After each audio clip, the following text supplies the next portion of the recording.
new drinks are now at McDonald's. With refreshers like the Strawberry Watermelon Refresher and the Mango Pineapple Refresher with popping boba. To crafted sodas like the Sprite Berry Blast with berry flavors and cold foam. Who knew ice-cold drinks could be so fire? Try them all now at McDonald's. Refreshers contain caffeine. Copyright 2026, The Coca-Cola Company. Sprite is a registered trademark of The Coca-Cola Company. If we knew more about our sleep, what would we do differently? Would we go to bed at a consistent time or take steps to reduce interruptions to our sleep? With Sleep Score, Apple Watch measures your bedtime consistency, interruptions, and sleep duration. Then, every morning it combines these factors into an easy-to-understand score from 1 to 100. So you'll know how to take the quality of your sleep from okay to very high. Know your sleep score with Apple Watch. iPhone 11 or later required. You're tuned into All Too Real 2. Be sure to subscribe, download, share the show with a friend, and stop by all2real2.com for our social links, Patreon, and TeePublic store info. Hi, I'm Chris. And I'm Jeremy.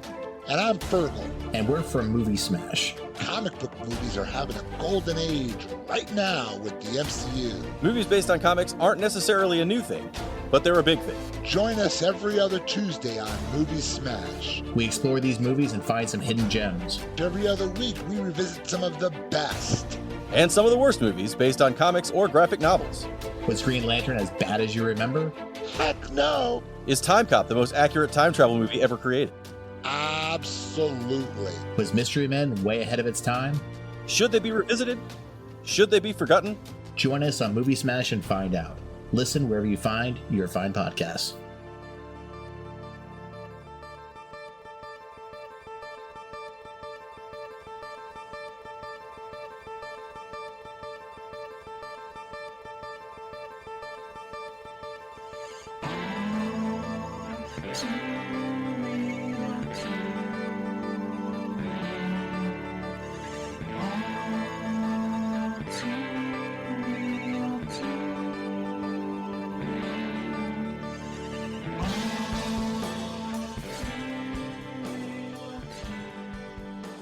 Okay, everybody, welcome to the latest episode of All Too Real 2. My name is Michael E. Cullen II, and with me, as always, is... Sesame, I will blame you if anything goes wrong in Carta. Me? No, just like in general. The general like, you? Like anyone, like I'll blame anyone if something goes wrong, like just like the general, like the royal you, like the capital. So you're like a narcissist. Yeah, pretty much. So everything is a sociopath as well. What's that? So everything is everybody else's fault. Yeah, I would say so. No, not really. No, if anything, everything's my fault. No, it's like reverse narcissism. I think reverse narcissism is just like insecurity. Narcissism turned inwards. Yeah, it's like, yeah, it's insecurity. So, yeah, exactly. And depression. Yeah. Excuse me. Well, speaking of somebody who's not depressed, should be. Today on the show we're covering another Disney Channel original movie. This time, the 2000 film Phantom of the Megaplex. Dum dum dum. So the Internet Movie Database logline for this movie is: a young man working at a cinema on a special premiere night discovers that the films being shown are full of strange and eerie occurrences. I don't get that. Okay, anyways, so yeah, I didn't understand it either. Considering how the ending of the movie is revealed, it doesn't. No, I'm saying that log line doesn't really. Oh right, yeah, it doesn't really. Yeah, it is what it is, but it's not. So this was directed by Blair True, who directed recently Book of Mormon videos. Something called Meet the Mormons. What? Okay. Those are some recent ones. Oh, Prior okay. to that, he did like a Nickelodeon movie called Last Day of Summer. He did a movie called Little Secrets. He did a Chicken Soup for the Soul TV series. Okay. He directed a bunch of Power Rangers and a movie called The Paper Brigade. What's that about? It's I think I've seen this years ago. It was like a 1996 movie. It's about oh my god, about a 14-year-old tough guy from New York City moves to a small town called Pleasant Valley. He isn't doing well there until he meets a beautiful blonde and some nice guys. Okay. It's a kids movie. Yeah. Yeah. Cool. But yeah, I've just noticed something with IMDb. It keeps like making these like ads fill up the full screen whenever you change to a different page. Yeah, I'm tired of that shit. Yeah. Same thing with Disney fandom.wiki. It's weird. I found that Wikipedia tends to have better information than like the actual Disney fandom version of Wikipedia. I'm like, why? That shouldn't be having better information than like an actual site for that thing. But all right. And this movie, too, yeah. This movie was written by Stu Krieger, who most notably wrote The Land Before Time animated movie. Pretty good. He's I don't know what this is, but he wrote a TV series called Toot and Puddle. It's an animated TV series, and he developed it and wrote it. It's called Toot and Puddle. Okay. I just found that title interesting. Yeah. It looks like it's about a couple of pigs named Toot and Puddle. Okay. Yeah. All right. He also wrote the Xenon series of movies for the Disney Channel, starring Kirsten Storms, currently on General Hospital, my favorite soap opera, just to let you folks know. Yeah, and he wrote a Troll in Central Park. Other stuff. So this movie stars Taylor Handley as Pete, Corinne Bohrer as Julie, Caitlin Wachs as Karen, Jacob Smith as Brian, Rich Hutchman as Sean McGibbon, John Novak as George, Colin Fox as Niedermeyer, Mickey Rooney as Movie Mason. Yep. Ricky Maybe as Ricky, Julia Chantery as Terry, Joanne Bolin as Hillary, JJ Stocker as Mark, Lisa Ning as Lacey, Joe Pengui as Merle. There's other people. Go down here to the one I wanted to point out, Carlo Rota as Tyler Jessamine. You know, Carlo was on Little Mosque on the Prairie, and he's currently on General Hospital as one of the best villains that show has ever had. He was also in Boondock Saints. He was. But he's in my opinion one of the best soap opera villains who's ever existed. Jen Sidwell on General Hospital currently. If you're not watching that, watch it. Hopefully he'll still be on the show by the time this airs, because you never know with those shows, they might kill him off. Right, of course. But he's really good on there. His wife's on the show too. Oh, that's cool. His real life wife. His wife. What's her name? Nazine Contractor. He's married to her. Yeah, she's a beautiful woman. Watch General Hospital. That's just the message I'm giving from this. I've been watching the show since I was 4. So, yep. So, what is your reaction to this movie? It was okay. I guess a nice little fun movie. Nothing too serious. Nothing too deep. Disney Channel classic. Seems like 2000 was a pretty good year for Disney Channel movies. We already watched Stepsister from Planet Weird, but also made in 2000. Yeah. So, I liked it enough to watch it twice, I guess, which I usually don't do. So, yeah, I watched it once, but I had seen it at least a couple times before in the past. And Mickey Rooney is creepy. Anyway, so No offense to Mickey Rooney, but I think he was like the worst cartoon movie. And I'm just saying Mickey Rooney's creepy in general. I'm I not just saying didn't just like his character, or I mean, not that the character was bad, but just like it seemed like it was no. let's even have that character and whatever. And I worked with Mickey Rooney. He's creepy. Oh, really? Yeah. What did you work with him on? So I used to volunteer at this theater in Toledo called the Ohio Theater. Okay. And years ago, him and his wife, who later abused him, just, you know, his eighth wife, by the way. Oh my God. Yeah, they did a one man, one wife show is what it was called. Mm-hmm. And I volunteered there, and my job for the day, no shit, was to be Jan. I think her name was Jan Rooney's assistant for the whole day. Okay. So anytime she wanted anything, like she wanted a water bottle, I had to go get it for her. I had to do all this stuff, and yeah, but Mickey, Mr. 5 foot nothing of him, he's really short.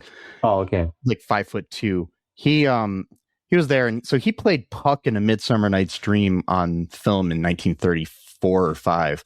And so I brought that up to him because I had played Puck in A Midsummer Night's Dream. Okay. And I said that he did, and his response was, "That's great, kid." Just like that. That's great. I like that. But yeah, his wife was really nice to me, but I guess later she abused him. But anyway, so yeah, this is allegedly. I mean, there were like lawsuits and stuff and everything. But this was like financial, physical and financial abuse. Her son and daughter-in-law supposedly stole like $2 million from Mickey Rooney. And he put a restraining order on his stepson and stepdaughter-in-law, and yeah, and I guess she might have had something to do with it too.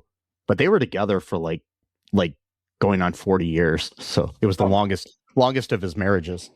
Yeah, I mean, he died with like $18,000 in the bank, and a bunch of but he owed a bunch of money, so all that disappeared after that. So. Right. He had already disinherited his family and stuff like that. I remember reading but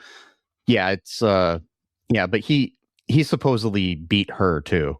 Oh boy. So wow. There's different things back and forth, and he just, I guess a lot of he was like a womanizer and stuff too. So it was obviously he had 8 wives. So I mean, I'm looking at some of his younger picture. He's kind of a handsome dude. So yeah, he was like the biggest star in the world.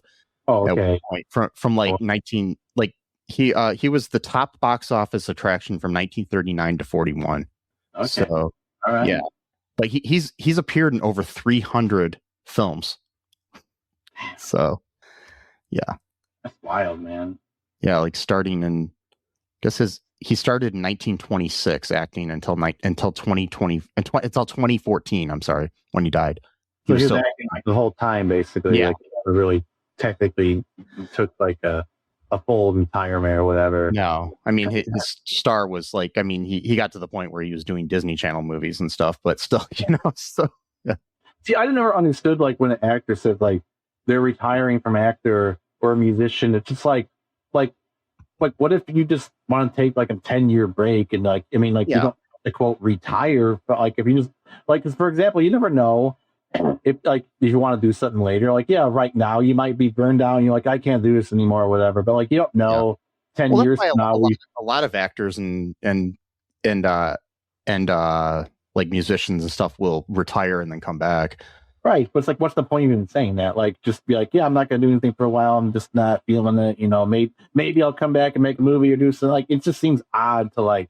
Maybe they do it on purpose because they don't want to get a bunch of calls for roles or something like that, maybe, or something like that. I don't know. Yeah, that could be it too, right? Like, so.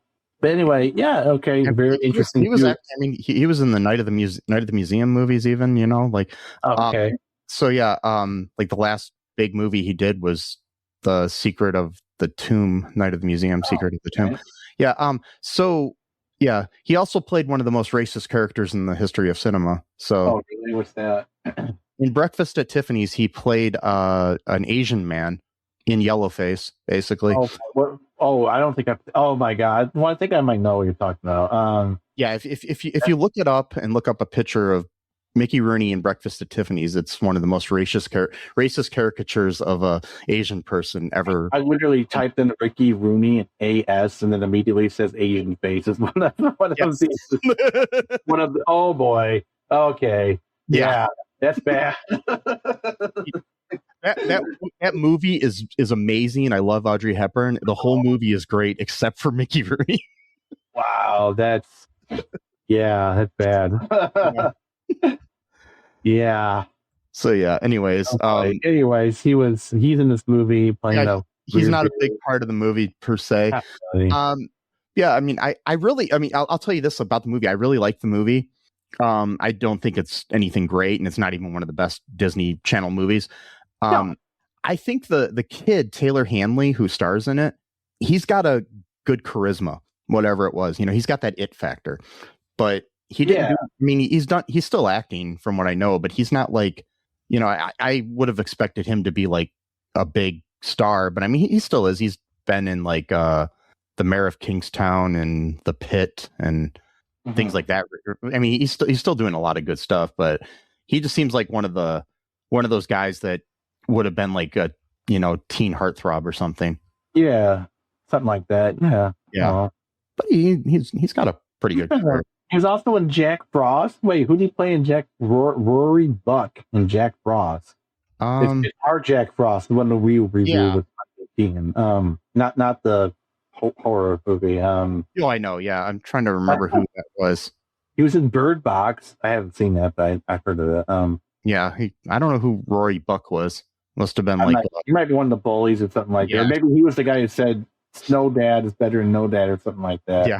Actually, I think he might be the one who said that. Actually, I'm not sure, but check out our TeePublic, and you can get yourself a Snow Dad is better than No Dad T-shirt. Yeah. Just let you know. Yeah. Designed by me. Anyways, so what goes down in the Phantom of the Megaplex town? Oh, so Pete, again played by Taylor, who we were just talking about. He's like a workaholic. He's like only 17 years old. He works at the Megaplex. He's an assistant manager. A little side note too. I actually saw a movie at this theater where they filmed this movie. Oh, okay. What? I mean, I'm 99% sure that when I was in Toronto years ago, I saw a movie at this theater because that's where they filmed it. So yeah. Yeah, it's like cheaper to make. You get like tax write-up and shit like that and make stuff in Toronto. But yeah, like he's like a workaholic. His mom even was like, hey, maybe we're too much there. Maybe like actually enjoy your life because you're only 17 years old. And he's like, no, I'm gonna be rich by working on a movie theater. Okay, I guess, I don't know. Which is doubly ironic, though not doubly, but ironic with that is that he's always like making fun of his younger brother and sister for watching too many movies and knowing too much about movies. It's like, you work at a movie theater, but you don't watch movies. I was denied a job at a movie theater. What was that? I was denied a job at a movie theater because I was a film major. They told me I liked movies too much to work in a movie theater. Okay. That's literally what they told me. Maybe they were worried that you would do what Movie Mason does in this movie or something like that at one point. Yeah, but I don't know. I think they were just afraid I would turn people away from movies or something like he does in the movie, where he tells people not to see this, not to see that. Yeah, no, I mean, but then right after that, I got a job at Blockbuster Video. It still doesn't make any sense, but it's like, just because you like movies a lot doesn't automatically mean you're going to like tell people not to watch movies. Like that same week, I applied at Blockbuster, Family Video, and National Amusements Movie Theater. And National Amusements told me that, and Family Video told me that I had to cut my hair and my sideburns. Okay, and then Blockbuster, yeah. So I was like, screw that, and then Blockbuster offered me a job. So yeah. It's so yeah, he's like a workaholic. He doesn't like movies for some reason, even though he works in the movie theater. I don't know how that works out. And then always castigating his siblings over like taking life lessons from movies, which that's another weird thing too about that, where it's just like everyone, like a lot of people got this weird thing of like, where it's like, oh, you learned this from a movie as though it's like not a real lesson. It's like, well, how was it any different than reading a book and taking like a life lesson from a book? Like, you understand that movies were written by people, correct? So, I mean, the number one selling book in history is the Bible, and people take. So it's like, it just seems odd when people are like, "Oh, you heard that from the movie?" Ha ha. Like somehow it cheapens it. I'm like, if anything, I would think it's actually the exact opposite because of the fact that there is a scene being built. Anyway, I'm getting myself. Well, I do think you can take things if you take. Think life is going to be like a movie, then maybe you got issues where, you think that, because I do think it's hurt like relationships, the view of relationships on people, like, because you think that everything's going to work out where you all ride off into the sunset. You never see the next day after you ride off into the sunset, what happens then, Right. Exactly. Yeah. Yeah, that's true. And so like he basically, he gotta go to work later because they had like a morning meeting for what's going to happen later on in the day, because like you said, they're going to do this movie premiere for a movie called Midnight Mayhem or something like that. That's right. Yeah. And so like everything's going to be perfect. Mr. McGibbon, make sure you get that name right, because otherwise it's going to be problems if you don't get his name right. And he's like the real manager, like the senior manager, and he's like, everything's going to be perfect. Make sure you got your bow ties on exactly the way it's supposed to be, blah, blah, blah. But here's the kicker. Just as he's telling them their pep speech, his pep talk, whatever, not really a pep talk, more of like, I'm going to fire you if you don't do this correctly bullshit. So he gets a phone call from Mr. Needleman or whatever. Niedermeyer. I don't know why I said Niedermeyer. Yeah. And he's like, oh, I'm just letting you know, I'm going to make my son-in-law the manager of this movie theater. So he's like, oh, that's cool. I respect that, whatever. And he's like, well, the show must go on, like basically just swallowing down the anger and the rage or whatever. Make sure that he does a great job. More on that later.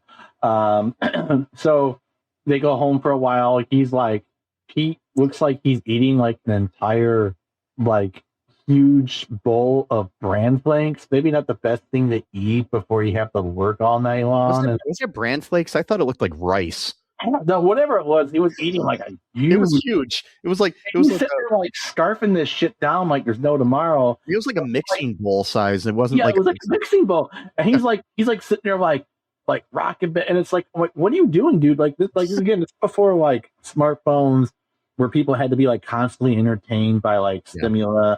Like he's just sitting there by him. He's not even listening to music. He's just like sitting there alone, no TV, no nothing on. And he's sitting there like rocking around like he's listening to something. Like, okay. Yeah. I'm just like, and his mom's like, hey, what's that? I said like a freak. I'm just like joking. A freak, who's like, he's too happy about life, whatever. He's enjoying himself too much, what the fuck? How dare he do that, Stimuli, what the hell?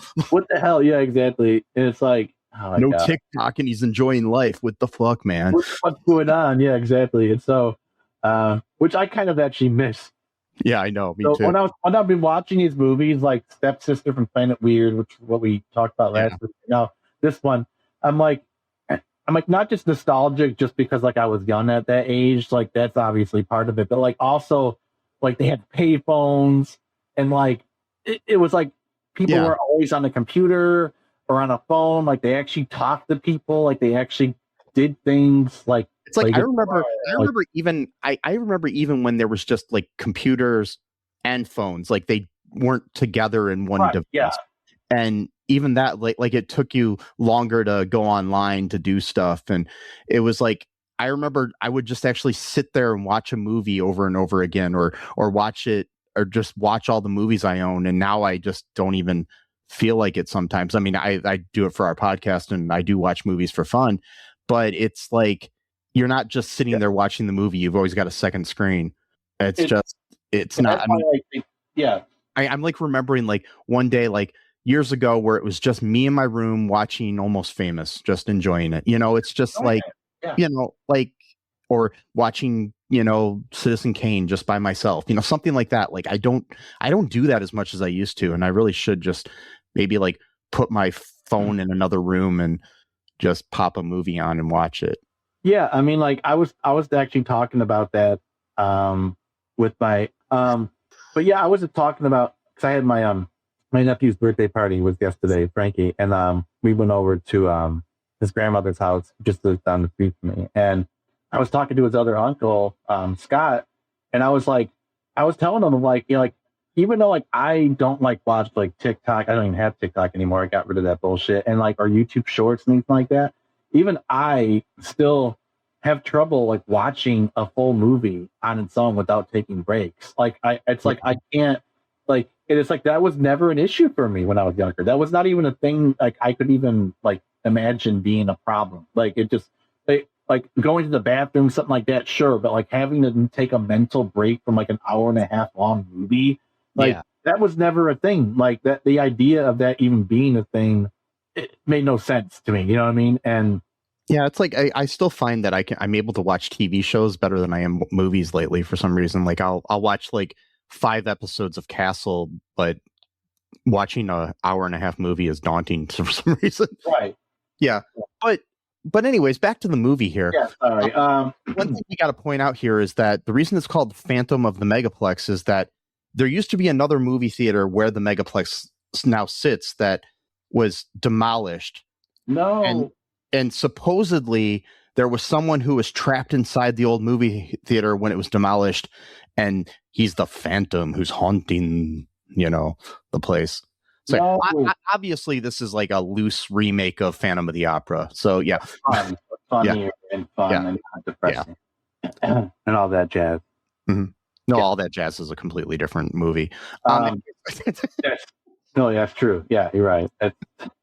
Yep, totally different movie. You're right. You're right. You're right.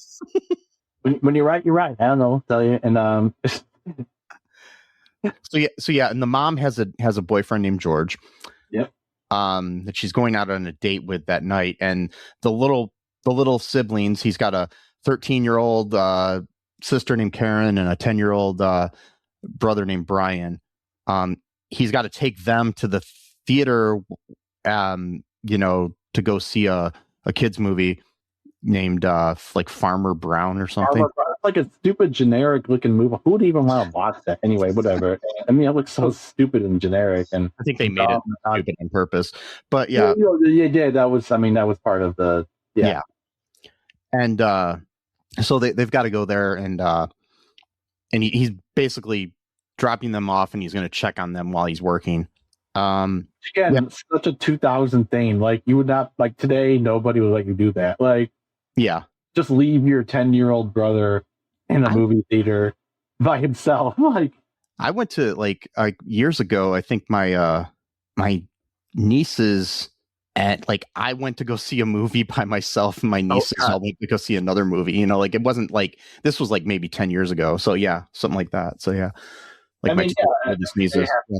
But like back in nowadays, they'd be like, you can't do that. But again, like in the payphones, like in the, it's such nostalgia. Even just seeing the payphones inside the movie theater brought back shit. Like I must have at one point used one or something. You know, I don't, remember, but something probably, I probably used one. Like ask my mom, she picked me up in the theater. I'm done or whatever. Something like that.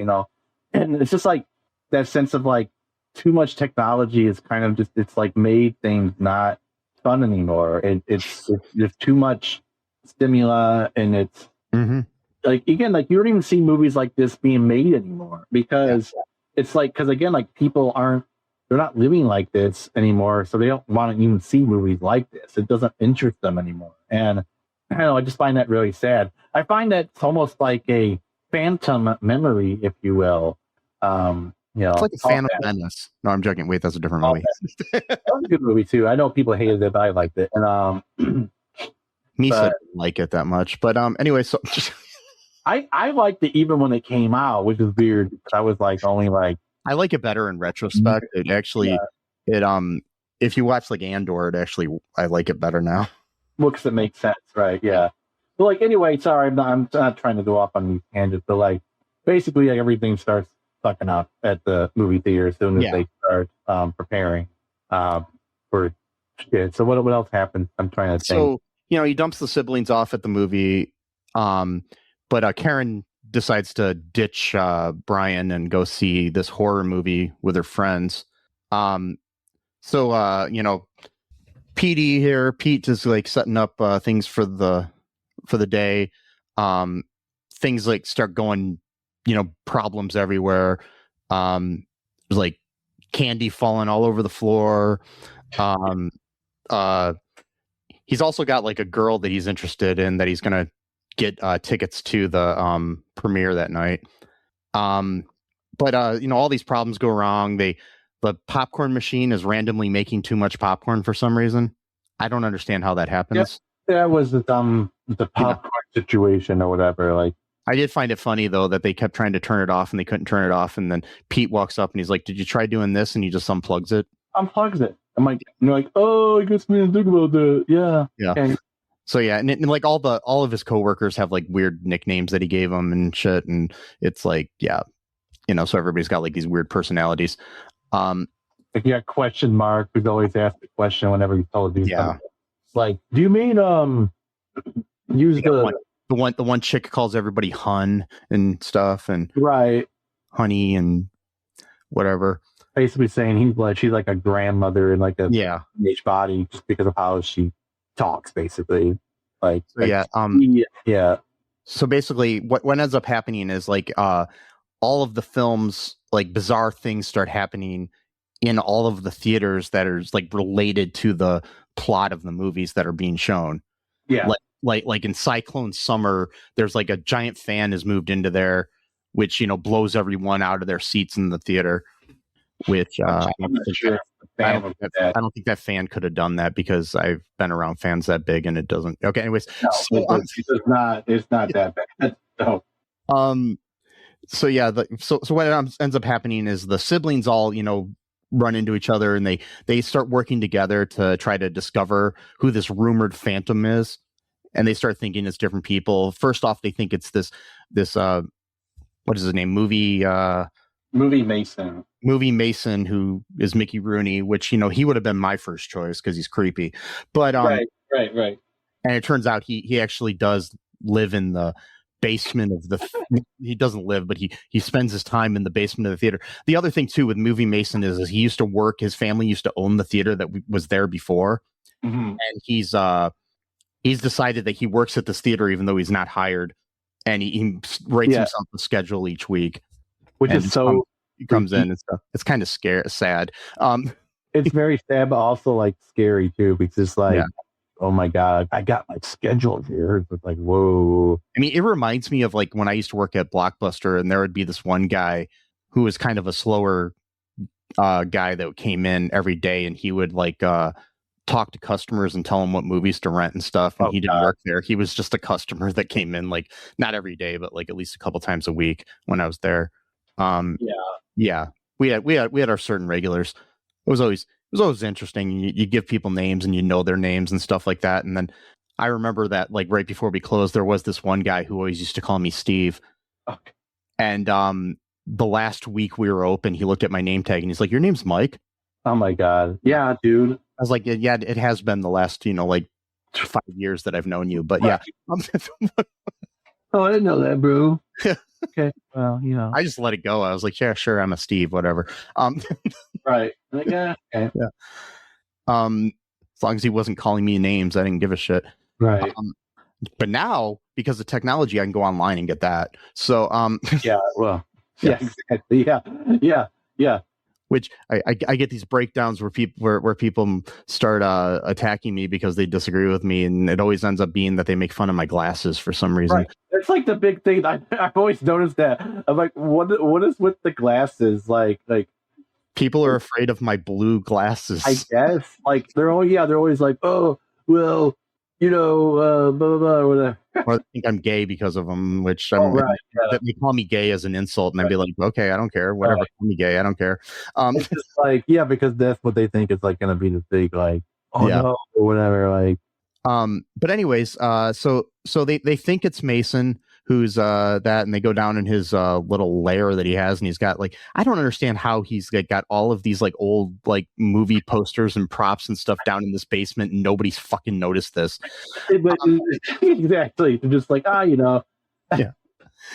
it's like weird as hell. Like I don't know, but then again, I mean, I did see that movie Roof Man, where this guy lived inside of a Toys R Us for like weeks on end, and nobody knew he was living there. So yeah, Okay, so, that's wild. yeah, it's a good movie, Channing Tatum movie. Roof Man. Roof Man. Okay. Yeah, it's based on it's a true story. So yeah, but Okay. yeah, Sorry. maybe we'll cover that sometime in the future. Yeah, maybe. That's pretty cool. So, anyways, they start figuring out. They blame Merle, the projectionist. They think it might be him, and they don't know who it is. And being appreciated at work or whatever. Yeah. Shit. Do I sound okay to you? I turn my mic down a little bit. Am I okay? You sound perfect. Cool. All right. Yeah. I, on the other hand, do not sound perfect. No, you sound fine. Because nobody's perfect. Except you, Sesame. No, I'm just... No. Yeah. Okay. No. So, anyways, we end up finding out. They finally figure out who the Phantom is that's been sabotaging things.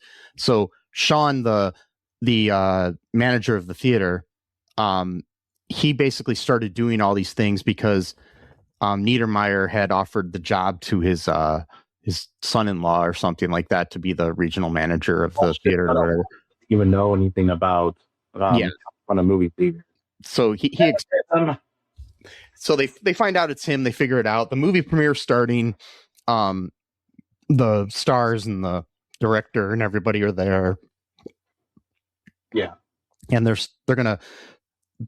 decide to start the movie start it, but turns out they look online and they figure out the plot of that movie, and they realize that all the people in the movie are like somehow put into one room, and like a big monster comes in and takes all the air out of the room and kills all the people or something like that. So what they end up doing, the Phantom does, is there's like a big blow up monsters that they had on the top of the movie theater that he brought down from there and brought into the theater and started blowing them up again. And they're like blocking everybody from getting out of the theater.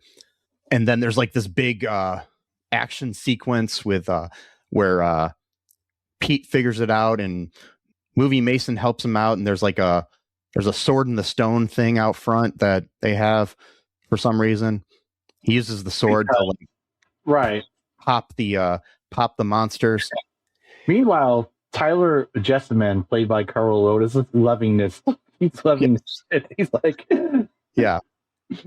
So like, anyways, Niedermeyer ends up after it's all saved and everything, he ends up offering Pete the job of senior manager at the Megaplex, something Pete that has always wanted. But through everything that went on, he tells him that he's honored, but he turns down the job because he's inspired by his siblings who had helped exposing Sean as the Phantom.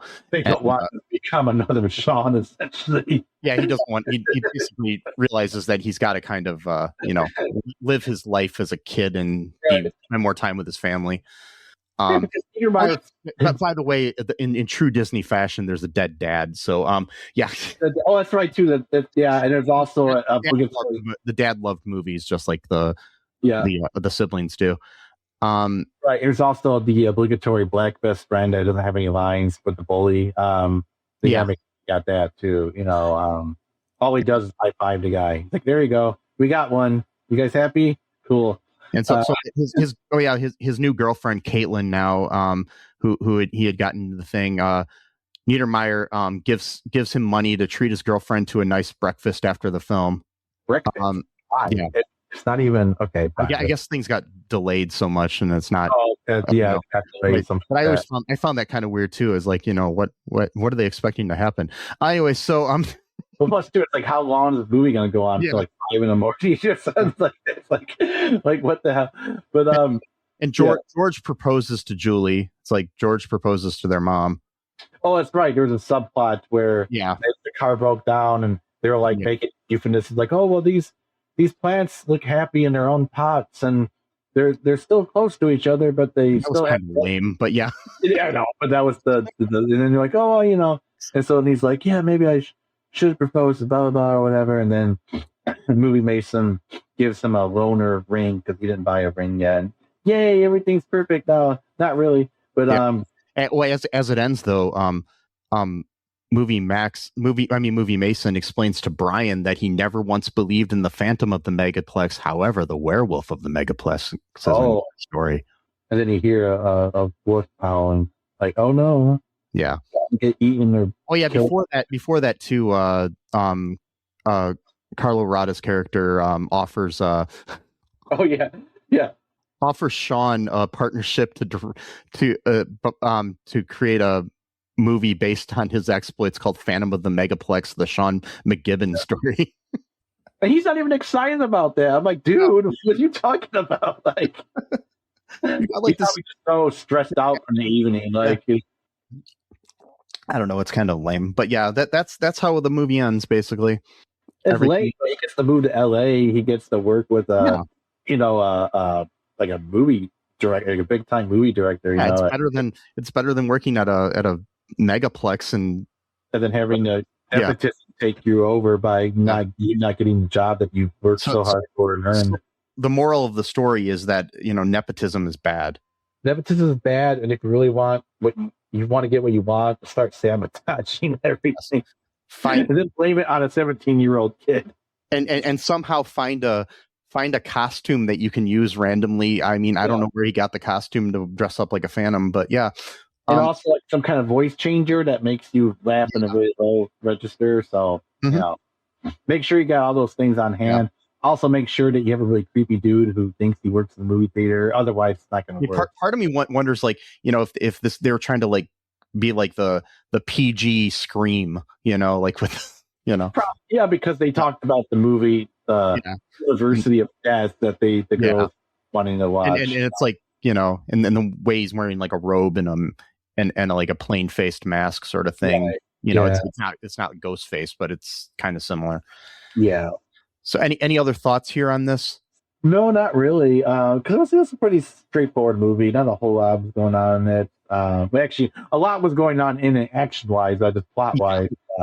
The only thing I have for like excuse me, like trivia here is that when movie Mason tells Karen and Brian that there's always magic at the movies, he gives this like big long speech about different things, right. And he ends it with, "And we all learned there's no place like home." This is a nod to Rooney's longtime friendship with and partnership with Judy Garland. They were like best friends. So yeah. Oh, okay.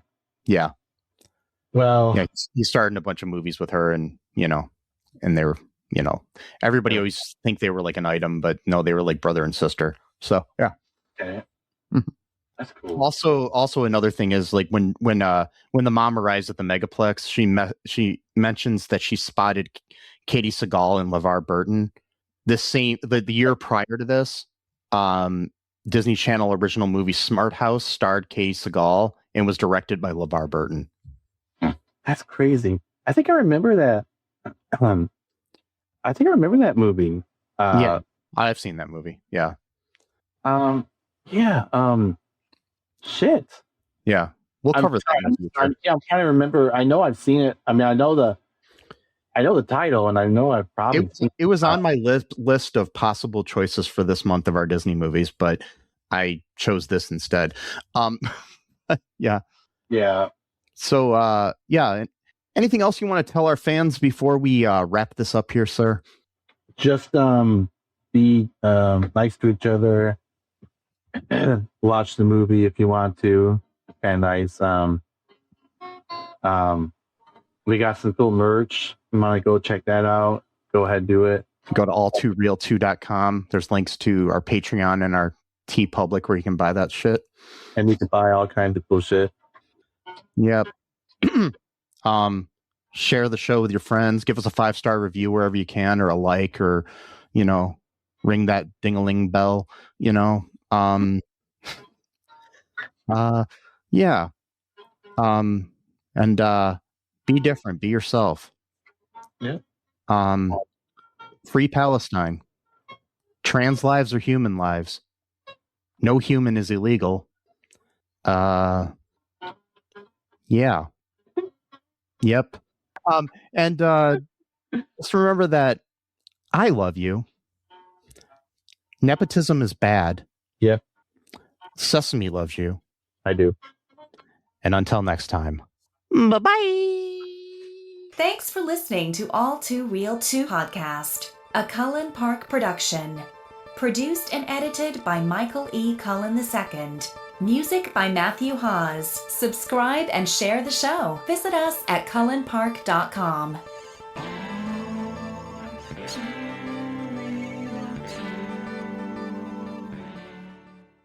Did you know if your windows are bare, indoor temperatures can go up 20 degrees? Turn the temperature down with Blinds.com and get up to 50% off custom window treatments like solar roller shades and more during the Memorial Day mega sale. Whether you want to DIY it or have a pro handle everything, we've got you. Free samples, real design experts, and zero pressure. Just help when you need it.